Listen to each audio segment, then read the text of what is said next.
वो मेरे करीब आ रहा है और ये बात मुझे बिल्कुल पसंद नहीं आ रही। सोनम रघुवंशी ने अपने प्रेमी राज कुशवाहा को जैसे ही ये शब्द कहे, ये शब्द राज कुशवाहा के कान में लावा की तरह घुल गया और उसने पक्का इरादा कर लिया कि राजा रघुवंशी को रास्ते से हटाना है, यानी कि मौत के घाट उतारना है। राजा हत्याकांड में एक के बाद एक कई बड़े खुलासे हो रहे हैं और आज जो खुलासे मैं आपको करने वाली हूं उसे सुनकर आप भी दंग रह जाएंगे।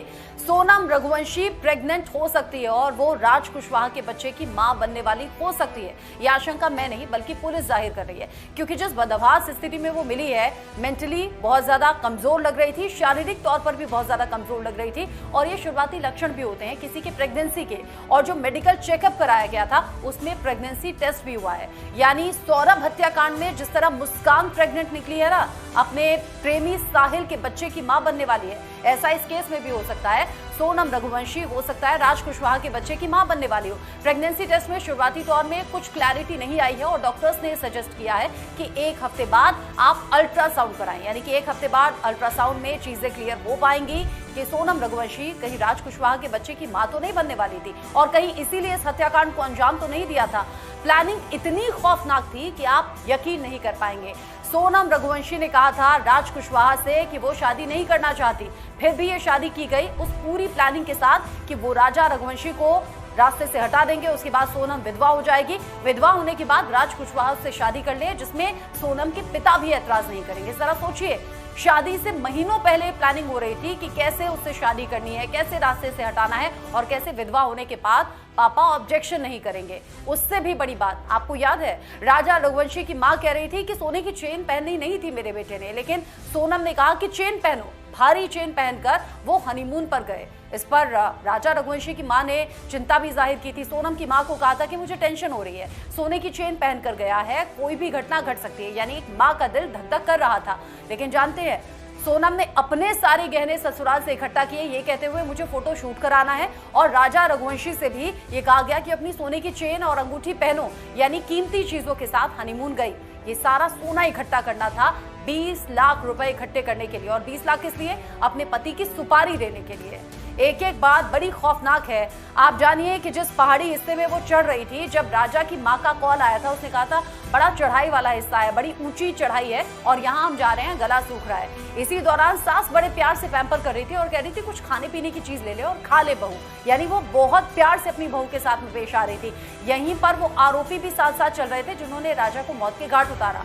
सोनम ने बहाना किया मैं थक गई हूँ, वो धीरे धीरे पीछे चल रही थी। राजा और 3 आरोपी आगे चल रहे थे, उस पर आरोपी भी थक गए थे, थक कर रुक गए थे।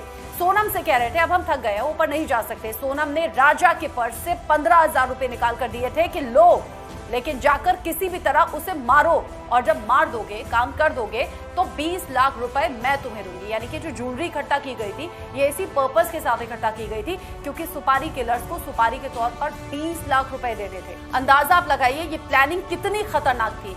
सिर्फ इतना नहीं, सोनम ने प्लानिंग की थी राज कुशवाहा के साथ, जिसमें राज कुशवाहा इस हत्याकांड के बाद वापस लौट आया, अपने काम पर गया, सब कुछ नॉर्मल था। यहां तक कि राजा के अंतिम संस्कार में अंत्येष्टि के दौरान वो सोनम के पिता के साथ उनका सहारा बनकर खड़ा हुआ था। यानी कि यही तो मौका था जब वो दिल जीत लेता, भरोसा जीत लेता और फिर सोनम के विधवा होने के बाद उससे शादी करने का प्रपोजल रखता, जिस पर पिता इनकार नहीं करते। जरा सोचिए कि क्या प्लानिंग की गई जिसमें दूसरे के बच्चे को मौत के घाट उतार दिया गया, दूसरे का बेटा मारकर खाई में फेंक दिया गया। वहां आरोपी अलग अलग तरीके से वापस आ चुके थे और सोनम जो कि शिलोंग से वाराणसी गई और वाराणसी से गाजीपुर गई, वो रात के वक्त में सफर करती थी और अब दोनों की प्लानिंग नेपाल भागने की थी। यानी कि सोनम रघुवंशी राज कुशवाहा के साथ में नेपाल भागने की तैयारी कर रही थी, लेकिन उससे पहले ही उसे पता चल गया राज कुशवाहा और बाकी आरोपी धरे गए हैं और सोनम रघुवंशी ये जान गई थी कि अकेले ना तो वो भाग पाएगी और ना वो छिप पाएगी। इसीलिए मजबूरी में आकर उसने गाजीपुर से एक ढाबे से फोन कॉल अपने भाई को किया,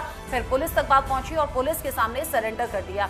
यानी सोनम रघुवंशी ने प्लानिंग तो बहुत मजबूत की थी, कैसे पति को हनीमून पर ले जाना है जबकि वो तैयार नहीं था, मारकर खाई में फेंक देना है, इसे एक्सीडेंट दिखाना है कि लूटपाट हो गई है, फिर वो घर लौट आएगी, बेचारी अबला नारी बनेगी यानी कि विधवा बनेगी, राज कुशवाहा शादी कर लेगा या तो नेपाल भाग जाएंगे। लेकिन प्लानिंग धरी की धरी रह गई। कॉल डिटेल से पूरा खुलासा हो गया।